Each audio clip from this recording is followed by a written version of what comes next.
Is it possible to use the allowable total error as an error budget and to split the possible error into certain performance characteristics such as linearity, instability? Therefore, an analytical approach may be needed to understand how certain performance results influence the end result or the overall total analytical error. And if possible, if you could give a brief description of what this question means by error budgeting before responding for those who aren't necessarily familiar with that concept, I think that would be very helpful.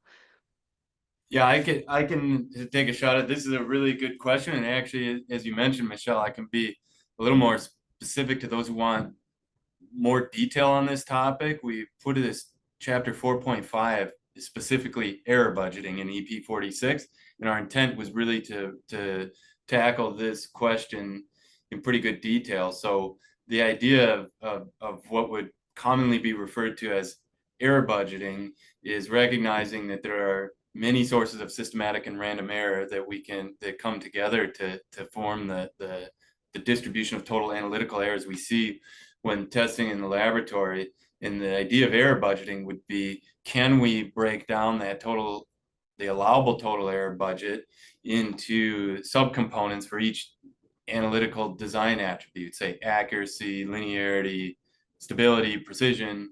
And so I think that this is an important way for test developers to think through the effect of these individual design attributes. But the act of trying to strictly budget the total analytical error out to these sources can actually be quite challenging. Just a quick overview of the highlights of that chapter that we wrote is that when you have all of these different sources of underlying analytical errors, we can evaluate each source of error using the specific CLSI protocols like EP9 for method comparison, EP5 for precision, EP6 for linearity. You can go through all these evaluations, but each time we do one of those evaluations, we're going to get a statistical estimate of the performance, and that carries its own uncertainty. It doesn't reveal the true magnitude of bias or imprecision to us.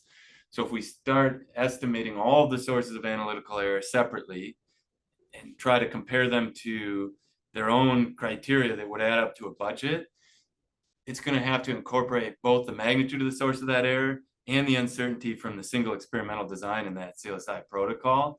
And this can lead to unrealistically tight performance criteria for each specific attribute. We actually have to set the criteria for each attribute to acknowledge that we were only able to obtain a statistical estimate for each one of them.